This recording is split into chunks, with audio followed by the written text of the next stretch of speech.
Okay, so let's get right into it. You've probably seen this before, right? Someone with a simple cross of ash on their forehead. It's a familiar sight for sure, but what's the real story behind this ancient tradition?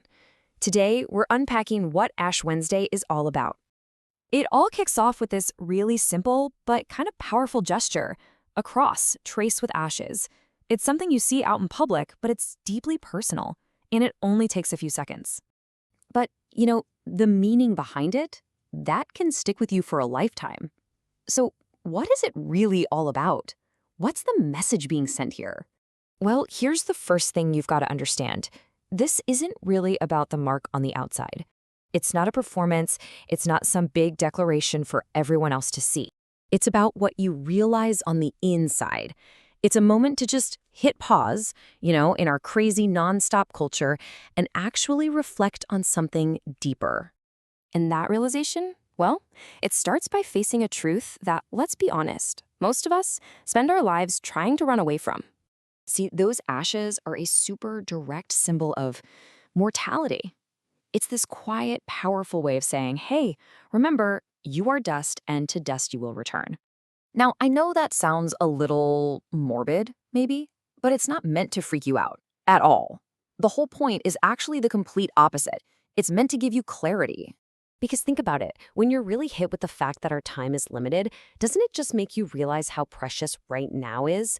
Suddenly, every conversation you have, every little act of kindness, every single moment, it feels different. It carries more weight.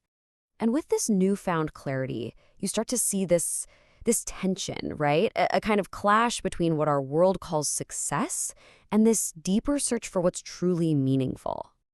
I mean, our culture is just obsessed with the stuff you can see, right? Your career, how productive you are, the things you own. But Ash Wednesday invites us to look at a totally different scoreboard. It's about deeper meaning. The focus shifts from all that outside stuff to what's going on inside.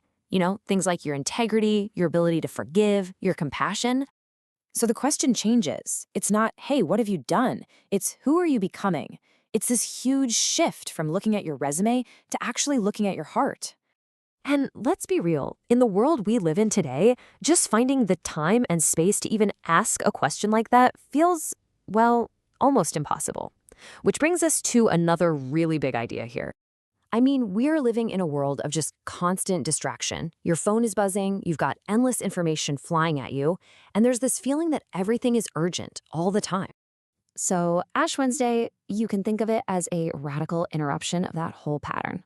It's like a big, intentional stop sign. A moment where you're invited to just step out of the chaos for a second. And why? What's the point of that interruption? It's to find what gets buried under all that noise. Things like real presence, a connection to your purpose, and of course, a more genuine connection with the people around you. Okay, so if this day is all about looking at our mortality and our character, you might be thinking, wow, is this just all about judgment and feeling bad about stuff? And the answer is not at all. Actually, it's the complete opposite.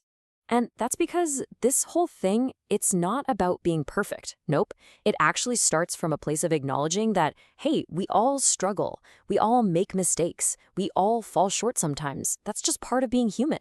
So instead of judgment, what it really offers is permission. Permission to not be perfect. Permission to look at your past without letting it define you. And maybe most importantly, permission to just begin again. And that right there brings us to this really beautiful core idea, renewal.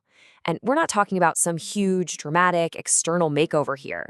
It's this quiet, internal strength, the power to look at where you've been, really learn from it, and then make a conscious choice to move forward with a new intention. There's this ancient line from Psalm 51 that just nails this feeling perfectly. It's a plea, not for a perfect life, but for a renewed spirit. A fresh start, right from the inside out.